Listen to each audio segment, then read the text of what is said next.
Hello everyone, welcome to a new chess video. Today I bring you a hyper-aggressive opening, which is the hypermodern.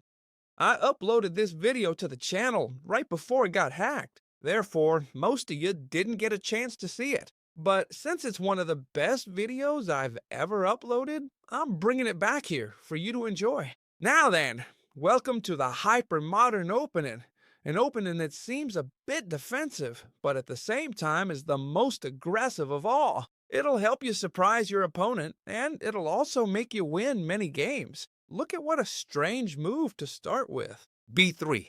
Notice that we're skipping the most natural moves, which are to occupy the center, and we play B3 because it has some devilish ideas. So I'm going to explain absolutely all of them to you so that you can win many games. Notice that here there are several ideas for black to respond to the move b3. Which ones are the most common? a5 or d5, occupying the center. So let's look at them all, starting with e5. When they play e5, we're going to take advantage of this gap here to place our bishop on b2, and by the second move, we'd already be attacking their pawn that they developed on their first move, so they'd have to defend it. Obvious move, right? Knight c6. If they attack my pawn, I defend it with the knight. A stranger move would be d6 because we'd be blocking this dark squared bishop. Therefore, knight c6, we all agree that it's a very obvious move. Let's continue with the move e3, a normal developing move to continue with our bishop. Notice that we don't play e4. I'll explain later why we're more interested in playing this point at e3 to be able to support even a d4 in the future. And here, well, black can expand with d5. And notice that they've achieved a good center, and it seems they have control of the center of the board. We'll make a super useful move right now, which is bishop b5. Notice that it seems like a fairly natural move, but be careful. Here, if I ask you what you would do with the black pieces, I'm absolutely sure that many of you would tell me I'd block the pin with the bishop, or even kick this bishop out of here. Since it's a position we don't usually play, notice that this would already be a huge mistake. If they place this bishop here, after the knight exchange, we're removing the pawn's defender, and we'd already have an extra pawn in 5 moves, so the black pieces would practically be at a disadvantage. The same if they play this move here. After the exchanges, we capture here, and we'd be left with a pawn advantage. Therefore, notice that. Be careful. This move is more dangerous than it seems. You can't play it, neither blocking with the bishop nor coming through here. Therefore, a move like bishop d6 has to be played, defending this point that is under attack. Because as we said, first of all, with a move like this, we could also practically capture. Not directly now, but look, with a move like this, this knight is pinned, so it can't be moved. As I said, bishop to d6 is a mandatory move. If they don't play it, we'll have an immediate advantage. Look at the power of this line. It might not seem like it, but both our bishops are active from the start, giving us plenty of room to maneuver. How can we continue from here? Well, we're going to keep attacking this pawn on e5, the weak point of the position. Now, you have to be careful. A move like an advance could trigger a bishop entry. This bishop is very dangerous. And I'll tell you, many people don't give this bishop enough importance, especially in blitz games, and they play a totally normal move like this and hang this pawn right here. So you have to be careful. Normally, they'll notice and defend this pawn if they don't want to lose it. So the most common move is queen to e7, defending this pawn. How are we going to continue in this position? Well, we're simply going to play c4. There's a move, d4, which is also very interesting, but here we'd be blocking the diagonal and letting them attack our knight. So I suggest c4, a super interesting move with several objectives. The main one? Obviously, capturing this pawn here, an undefended pawn. And also, notice that this knight would be pinned and attacked by the pawn, so it's a delicate position. But it also threatens a possible advance a bit later, which we'll see now. So after this threat, black is practically forced to capture. We're going to recapture with the pawn. Why? Because this way, we control this square, and this bishop doesn't have to retreat from this good square where it's pinning the knight. How can we continue the game here? Let's see. Black has to continue with their development. Right now, a very, very natural move would be knight to f6, as we can see. Why? Because it supports the center. Plus, it's clearing the way for castling. So, it would probably be the most popular move, or the one most of you would make. And here's the reason we mentioned for the c5 move. Notice that with a move like chi5, black is forced to capture because this bishop has no squares to go to. So, they're forced to capture if they don't want to lose it. Once they capture this pawn here, this pawn is no longer defended. It was defended by the bishop, and now we're attacking it with two pieces while they defend it with the queen. So we move in here and watch the pressure we're putting on this knight. Enormous pressure. They have to block it, obviously, otherwise things would start falling after some exchanges. Look, the pawn would fall here and the rook would fall too. So this is very dangerous. They have to protect themselves with bishop to d7, and we simply exchange this bishop for the knight, and the pen continues. We have a very, very good position. It looks like a completely normal and balanced position, but it's a very advantageous position for us, and I'm going to show you how to continue. First, let's quickly evaluate the position. We're maintaining a very strong pen. Why? Because even with the queen in the middle, a queen is also a reason for a pin, right? This knight can't move because we have a brutal pin. This bishop is a beast, but this bishop is even more of a beast. Notice it's on the longest diagonal of the board, and this diagonal has no pawns in the way, so it's a diabolical bishop. It's attacking this point. This queen has ways out both through here, which would attack this point, and this point has ways out through here, increasing the pressure on the pin. Even in the future, if they castle short, we can trade here and enter with the queen, which we'll see now. So what is the evaluation of the position? That it's an equal position in terms of material, but not in terms of quality. Why? Because we have two bishops that are beasts, and we have threats, while our opponent has no threats available. So I'm going to show you how to take advantage of this lead. We castle, and now black can castle either long or short. Notice that both positions seem like well-consolidated positions. We're going to learn how to fight against both. If they castle long, what move do we have? We have a move like queen to a4, which increases the pressure on the pin, so this queen can't leave so easily anymore. If it leaves, we can make a series of trades and we'd come out ahead. Therefore, this queen is a leaver. And we're also putting more pressure on this point. We also have a rook that can enter through the open c-file, attacking this bishop, which, when it moves, will also be attacking this knight, and after the trades, we'd come out ahead again. So, if they castle long, we'd have all these alternatives. I recommend queen to a4, and the pressure would be brutal.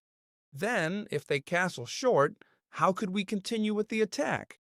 Well, pay attention, because I like to carry out the attack this way. We trade this bishop for the knight. This way, we rip open their king side. They have to. They're forced to capture because otherwise they've lost a piece, obviously. And when they open up, I enter with the queen from the other side. Also, notice that our pawn structure has always been very good. We simply played this pawn here, and this pawn here. So it's difficult for them to find weaknesses in us. Pay attention to the b3 opening, which is better than it looks. We enter with the queen, we're attacking the bishop, though it seems like we're not attacking the bishop, and when the bishop moves, we could put this move here.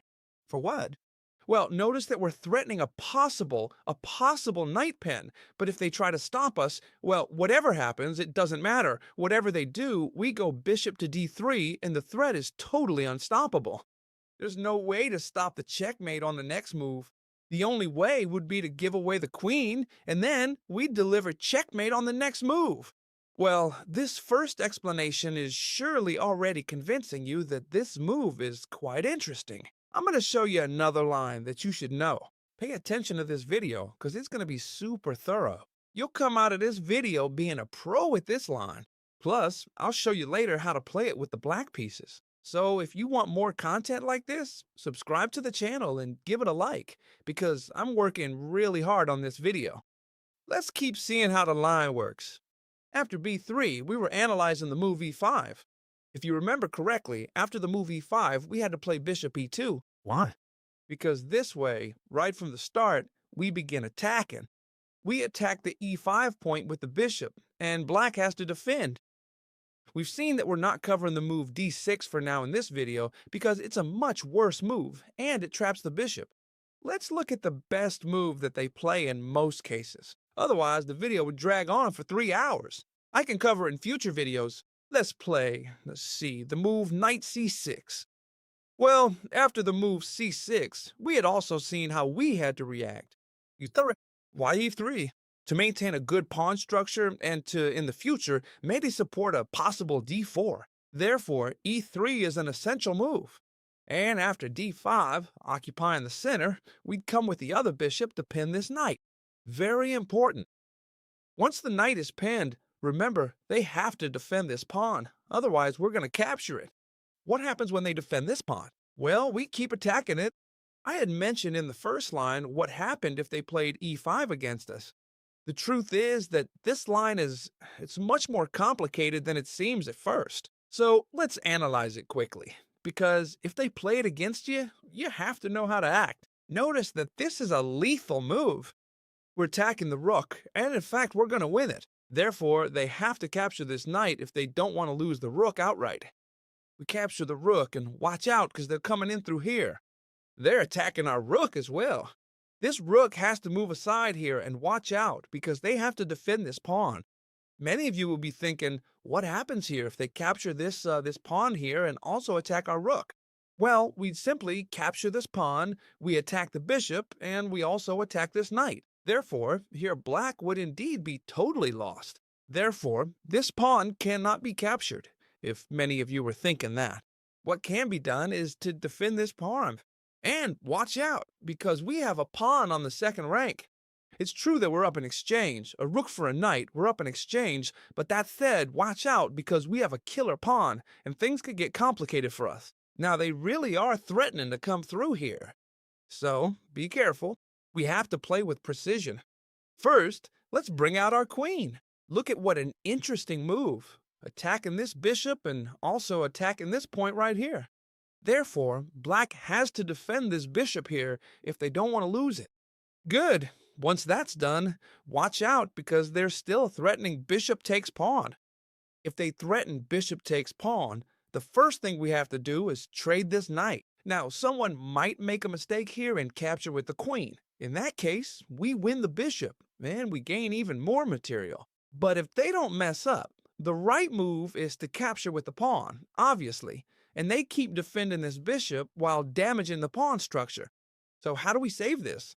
Well, now that we've removed the knight, we retreat the bishop, place it on the e5 square, and block the bishop that wants to enter the a2 square. So here we're left with a material advantage, and the black piece's attack has been completely neutralized. So let's go back to this position, which is the critical position most of our games will reach, where we are attacking this point with two pieces. And we've seen what happens when they defend with the queen, and when they play e5.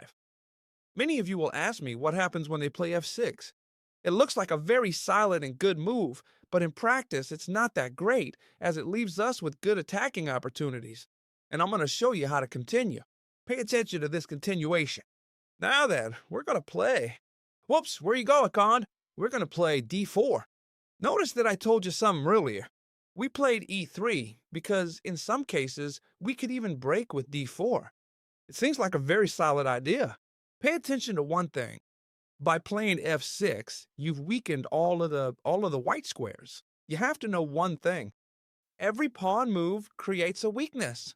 The pawn defends these two squares. Once moved, those two squares will never again be defended by that pawn, because a pawn is the only piece that cannot move backward. Therefore, a move like f6, which seems good in practice, is actually quite a dangerous move to make.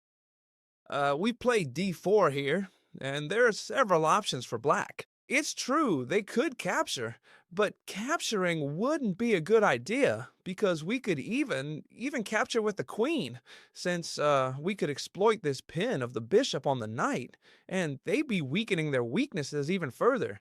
Watch out, because this knight can't come out this way. The king is left quite exposed, so we'd have a very comfortable position. Is it advisable for black to trade this pawn? Now, is it advisable to push forward and attack this knight? Well, this already looks much more interesting, since we've now blocked in our bishop, and therefore, fianchettoing this bishop behind our pawn chain seems like an ideal option. What's happening is that here, they're helping us reposition our knight to d2. We play knight f to d2. Why?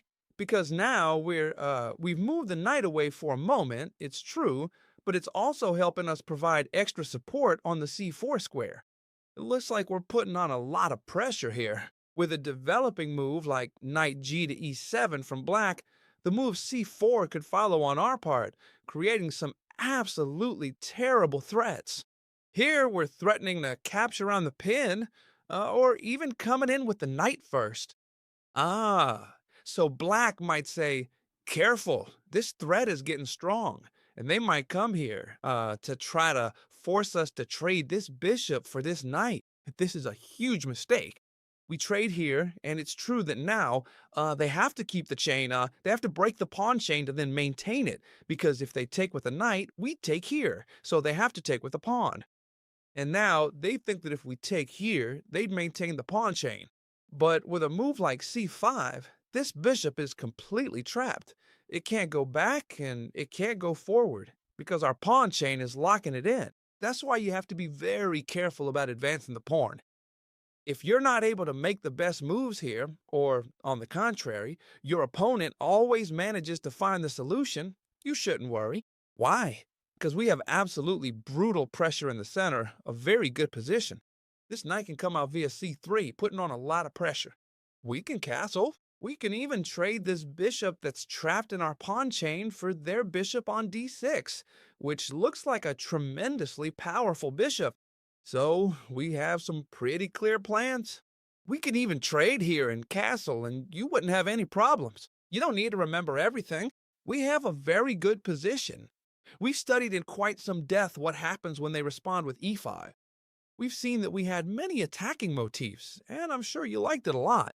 Let's see what happens or how they react if they play d5, because it's just as interesting, if not more. When they play d5 instead of e5, we're going to do the same thing. That's why it's so easy to memorize. We'll simply bring out our bishop. Now, they can't play e5 anymore, so that's a point for us. It could be that, for example, they play c5 just to say something. It would be a very logical move. Why? Because they'd be dominating the center with their pawns. Since they can't play e5, they can play c5. As I said, they could play many other things. A move like this here could already directly open up the opponent's pawns, so they might avoid this. And the most normal thing, as I said, is for them to play c5 to take advantage of the center. If you've been paying attention to the first part of the video, you'll know that a very normal move here could be e3. For the same reason as before, we're going to let this bishop out. We're waiting for them to play knight to c6 to make this pin. I'm sure many of you are already seeing it. We're waiting for them to play knight to c6 to come in with the bishop and pin. They play anything else, well, we'll just keep developing. Knight over here. We can even play d3 and bring the knight out this way so we don't block things. But we're waiting for them to play knight to c6 to bring the knight over here. They might block the pin, which would be very logical, and we would calmly continue developing our pieces. Watch out, because here they might say, "Get out of here, bishop, you're annoying me." This doesn't worry us at all, because what's our idea? To exchange this bishop for the knight. That's our main idea. If they play h6, they're almost giving us a move, because after the exchanges, that's true, we've given up the bishop pair, but now we could enter with our knight on e5. Notice that we're going to win this bishop back anyway. If it comes here, we can capture it. If it comes here, we can come this way, and we'd capture it just the same. Therefore, this bishop will be recovered. We're not worried about having lost the bishop pair. What would be a very normal move? Well, it would be queen to c7, because since they're going to lose the bishop again, at least that way they don't double up and damage their pawn structure. But we don't want to capture the bishop. And I'll tell you why. Because this knight on d5 is too strong to trade off for now. So we continue with our game. We castle calmly. And here black can continue, for example, with e6 to develop their bishop, their knight. And here we'll make a move that's very useful in these positions when they play d5. This move is the move 4. And I'm going to explain why this move is so powerful. First, because it supports our best piece. It supports the e4 square, our super powerful knight. Right now, we've also opened these lines to bring the queen and the rook into the attack. Therefore, we're going to continue with our attack and our plan. Knight to f6 could follow as a totally normal move. Are we going to trade here? No, we're going to play, for example, d3 to make way for our knight. This plan is important, not developing the knight here because we'd block the bishop, and that doesn't help us. We play d3 to bring our knight through.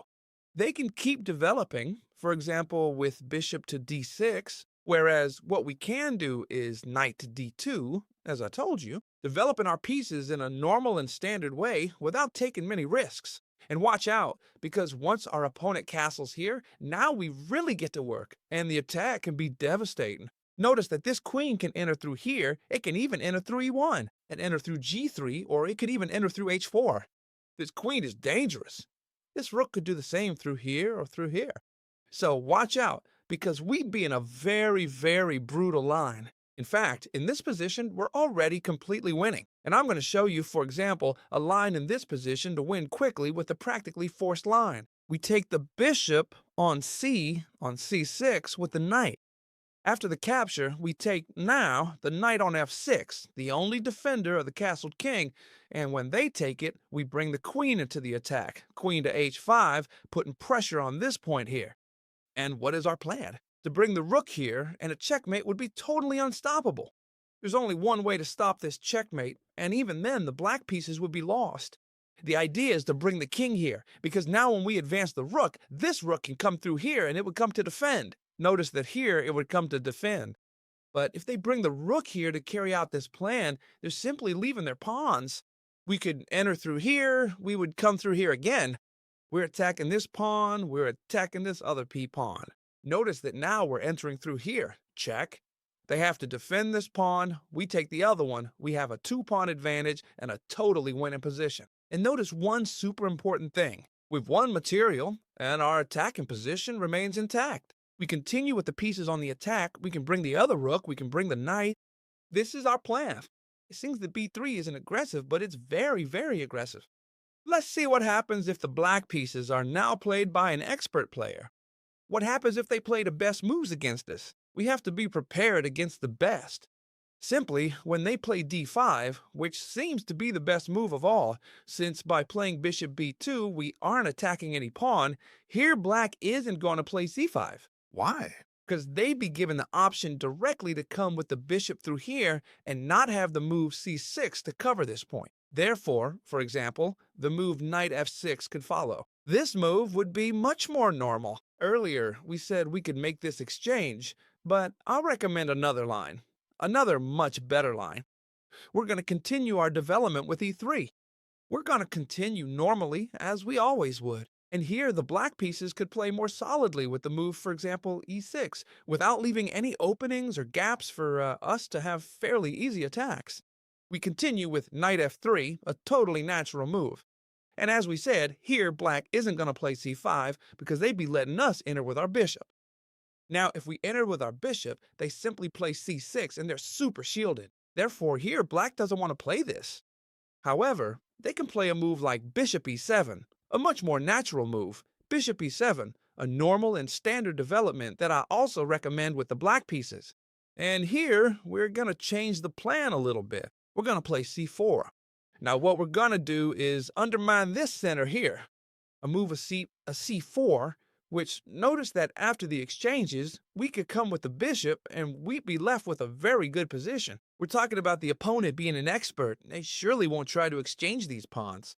Now, by blocking this bishop, they can play c5, that's true, and they would be dominating the center. But notice that after the pawn exchange, now we could continue with our game. For example, with knight c3, and here the black pieces could castle, and we could play d4, and we would be fixing this pawn here as a weakness for the whole game. As I've told you, a pawn move creates a weakness, and this pawn has no other pawn that will ever be able to defend it again. Therefore, c5, what weakness does it create, so to speak? Well, that they can never play c6 again to defend this pawn. What will our plan be, therefore, from now on, if we reach this position, a position of this style? Well, it will be to attack this point right here with all of our pieces. It could be that instead of this, they don't play the claw 5 position, but rather, let's set up the board over here. Perfect, we'll set it up like this. As I've told you, they don't play clav. It could be that they play, for example, b6, which seems like a much better move. The plan doesn't change much. We're going to exchange this pawn here. And now, notice one thing. We're going to play d4, and the position is quite similar. This pawn will have to advance at some point because otherwise it stays backward, and once it's backward, we can play rook c1. We're going to come and attack with this rook. We're going to keep putting pressure on this point. I'm telling you, it's a fairly equal position, but with a very comfortable plan for the white pieces. We can bring out our bishop via d3. We can even bring it out here or e2 and castle short and continue with our plan. This would be, if the black pieces played in a totally precise way. Something very complicated if you don't play against players with about 2400 elo, 2300, between 20, more than 2300. They can play very precisely, but otherwise, this position is quite difficult to achieve for black. That said, as I've been telling you so far, no matter how much you reach this position, the plan is quite clear on our part. Therefore, we are in a position that we know and in a position where we have clear ideas, and that is very important. Before finishing this first part of the video, which is the part for the white pieces, I'm going to show you, stay tuned, tomorrow I'm going to post the video with the black pieces tomorrow at the same time as always at 2 in the afternoon, 2 in the afternoon Spanish time. You can calculate it for your country. You always have a new video at 2, Spanish time. And here we're going to see this game where the black pieces were a grandmaster with 2,500 elo points. Impressive. And the white pieces won it in just 9 moves. You're going to be amazed. Here, the black pieces played e5, the white pieces bishop b2. Let's go through it a bit quickly, attacking this point, which they defend with the knight on c6. So far, everything is normal. c4 from the white pieces, and knight f6 from the black pieces. Knight f3 attacking this point, which they decide to advance. Notice it's attacked by 2 pieces, so they have to address the threat. They decide to advance it, and the white player decides to place his knight on the d4 square, a fairly natural square, because his knight is defended by the bishop. The black pieces play bishop c5, attacking this knight with 2 different pieces. And here the white pieces decide to make a rather strange knight jump, and notice that now they're attacking this point here, also taking advantage of this bishop. Black castles, and the white pieces simply play e3 to cut off this bishop here. d5 from black, attacking this knight, a discovered attack. Look here, discovered attack, attacking this knight. White decides to retake. Why? Because if this knight is captured, it would be captured here, and black decides to capture or recapture this knight with d5. And look at what a spectacular checkmate is coming for the black pieces. Queen here, attacking for checkmate. It seems the checkmate is easy to stop with g6. There's no other way. And when they play g6, checkmate with the knight. These 2 squares are covered by the bishop. Look at how powerful that bishop is, the one on b2. And now, see you in the next video. Goodbye.